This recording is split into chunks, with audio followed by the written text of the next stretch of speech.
This is it, the big one, the patch that finally brings Company of Heroes 3 to the position it always should have been in. We all know that the bloody sorry story of computer gaming these days. They release the games in a kind of alpha position, then you have to wait a year for them to be ready to come out of the real oven.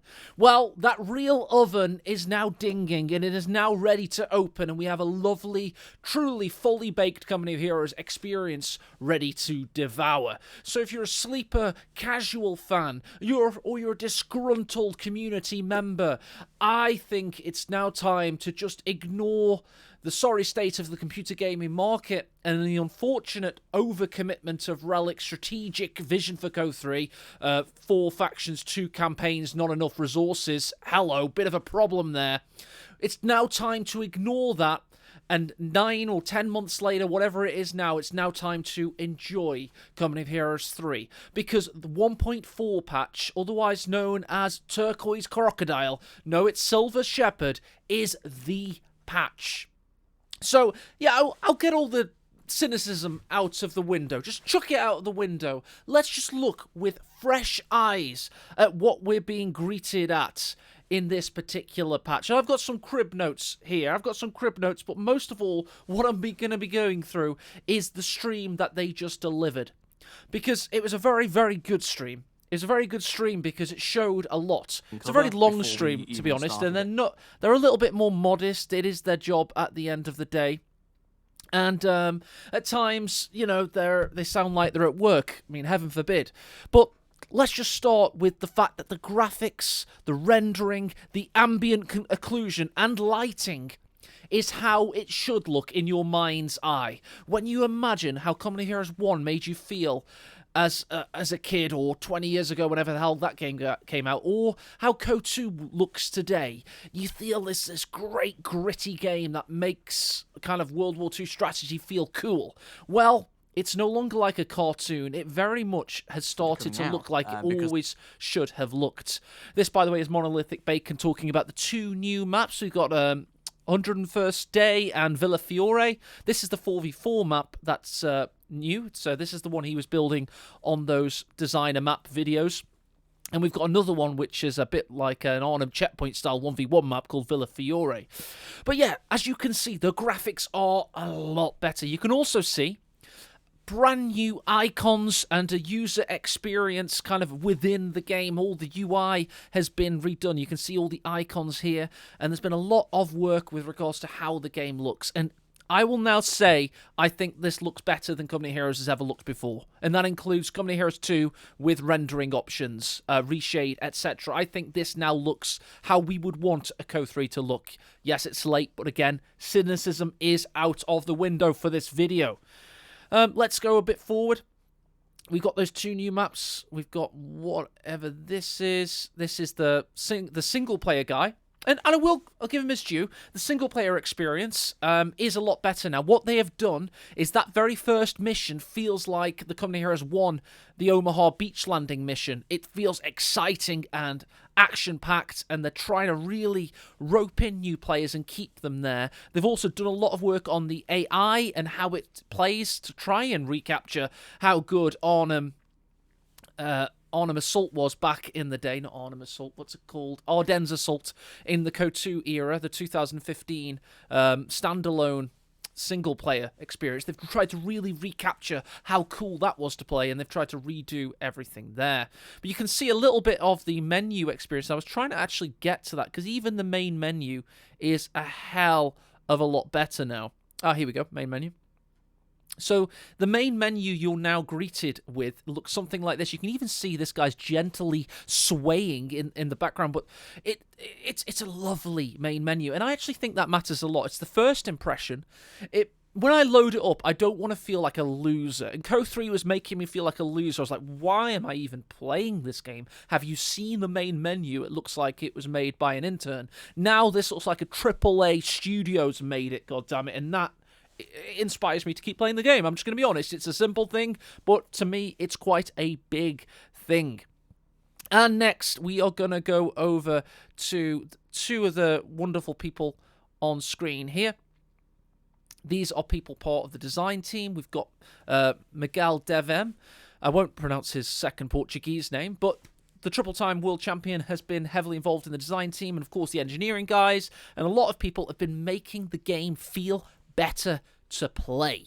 It's now going to have better flow, better smoothness, acceleration of vehicles will be better, pathing of infantry will be better, even more so than the 1.2 patch or the 1.3 patch, whatever the hell it was. That so we'll just put some gameplay footage in the background here. But you can see that we've got a lot of improvements to how things interact with one another, and it's just going to feel better. The whole game will feel better, and I'm sure they're going to list all of the changes they've done, but I have got the feeling and the impression from everything they've said, and also itemized, and also stuff I can't say, that this game has had countless changes in this 1.4 patch. It's almost as though they basically gave us gruel. They gave us gruel from February to November, whilst they were making a 3-course mega banquet. And that is what they're going to do with this 1.4 patch, in my opinion. This is now, they have basically been putting 40% of their resource aside every single month, and they've built up a huge colossal feast just in time for Christmas. That is how many changes are hidden away in terms of small changes that you will just feel when you play the game. Okay, like quality of life, lots of small things. And one thing you will see here, though, is the disappointment. I will just say it is a disappointment when you first see it. So let's just go to my face for a bit. Now, all that positivity aside, let's get a little bit more cynical. Because they put so much work into improving everything on a base level, they have neglected the child. So you've got the mum playing with the kid, and then the meme of the kid struggling to drown, and then the skeleton on the floor. The skeleton on the floor is the DLC offering, sadly. Sadly, it's the DLC offering. But only at first glance. It gets a lot better as soon as you realise just how interesting and intriguing the two battle groups are. And that's my annoyance, because I obviously want this game to succeed because I want tournaments to cast, and it's not succeeding up until now, hopefully, touch wood. But I promise you, these two battle groups are actually pretty damn good when you get under the hood. Like, even stuff like Call the Reserves, you've got Coastal Wall, Designated Artillery Overwatch, Designate Defensive Line. They sound kind of boring until you listen to Mirage Flaw telling you exactly how they work. So Relic are going to upload this stream to YouTube, I imagine, probably by the end of the day. I would actually just go and listen to what they're actually telling you about. For example, the Artillery Officer is a brand new unit to Company of Heroes in what he actually does. He is now a spellcaster, and this has not been done before. But basically, he's like, walla, walla, walla, walla, walla. And where he's doing that, artillery will rain if you step within his area of effect. So it's like a brand new kind of style of unit. He's not an offensive, he doesn't have like rifles that kill. He is a spellcaster. Really cool stuff what they're doing there. So it's not just the bunker spam commander. There is more to it than that. And then the Abichi, I pretty don't know how to pronounce it. I keep getting it wrong. Is a huge B4 style cannon. So I can imagine that is going to be raining death upon everybody. Then you've got the US one, which I'm hoping to bring on your screen. I just did, and then I didn't let it load because I was impatient.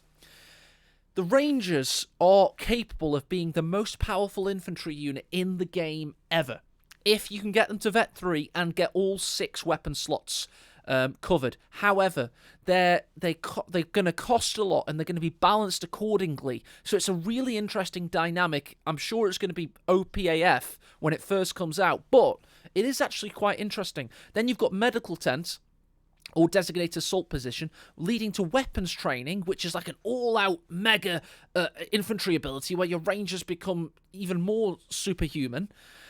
And then the other exclusive choice in the last bit of this left tree is a first-of-its-kind ability where the infantry is AI operated. You call them in like the hounds from Call of Duty World at War.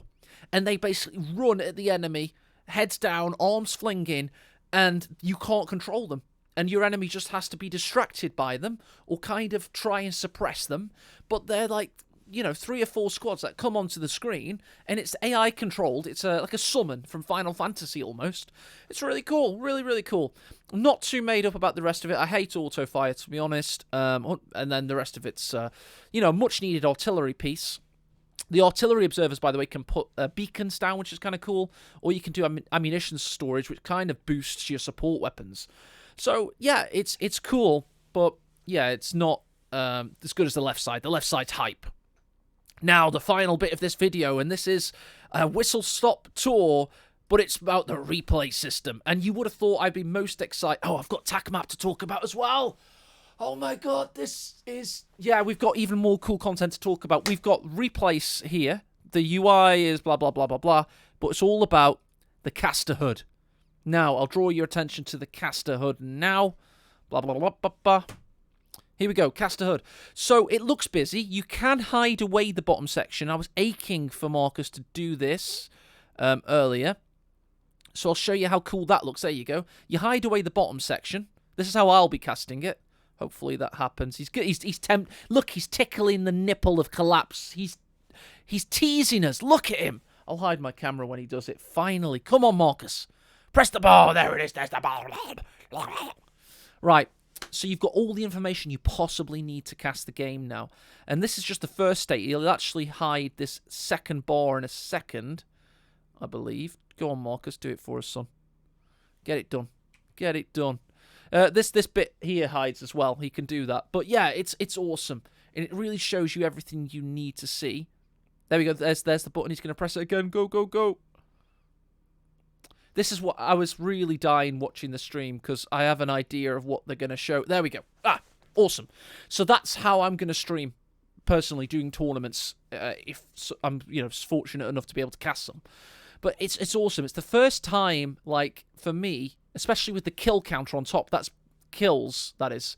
It's blue versus the pink player, Jose. So in this case, Marco has 13 kills, Jose has 5. That's straight from Age of Empires, and it's just a really modern replay overview in keeping with the best games from other series. So yeah, very good. And you can also hide. There's a hide option where you can basically... Yeah, there it is. You can hide all of the elements but still see the resources and the territorial overview, which is really important from a casting perspective because you don't get too disorientated. So this is the first time I've seen you're able to cast and like see the resources and the territorial gains and dispossessions, but you get nearly all of the game on screen in a truly cinematic fashion. So I'm really happy about that. And did you notice, by the way, that the cinematic mode button hid itself away temporarily? Little quality of life, professional touches like that are making CoH3 the game it always should have been.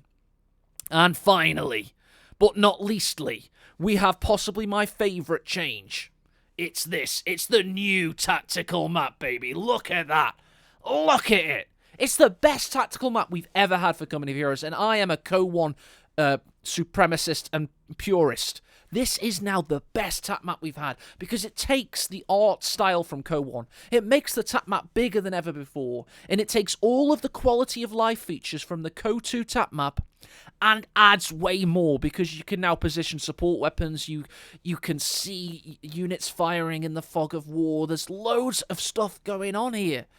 It's the best version they've ever done, and now they've cleaned up some of the noise. They've yet to make it so your units appear on top of your enemy units, but I do know Relic have that logged as something to work on. So this is quickly becoming, if not already, the best tap map we've ever had. And as somebody with incredibly bad eyesight, I mean, look how big my lenses are.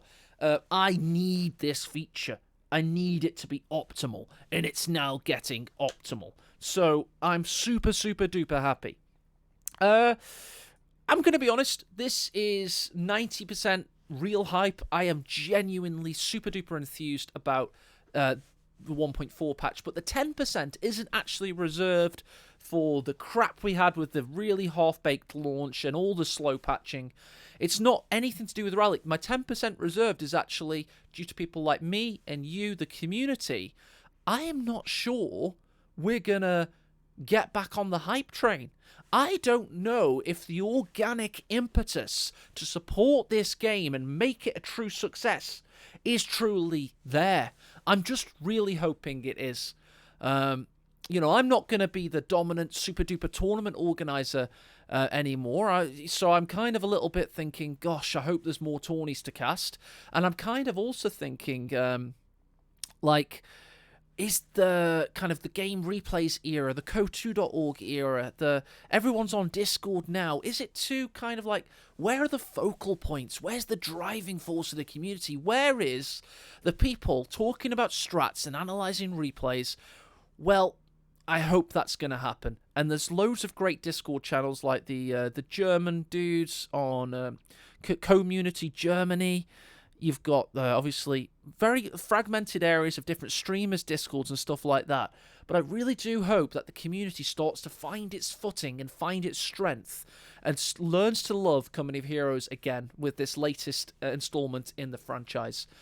And then I hope Relic gets its reward from that. With the organic growth, people are going to buy the battle groups, they're going to buy the skins, there's going to be less cynicism and naysaying and doomsaying, which, by the way, has been largely justified, and I really do hope we see it grow once more, because Relic seems to have done their end of the bargain, late better than never.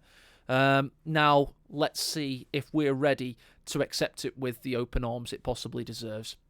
Thank you so much for watching. Look forward to this new patch on the 5th of December, and hopefully I'll see you guys in auto match, because AE's beating AI now, and I'm coming for you. So yeah, let's get it on. Cheers.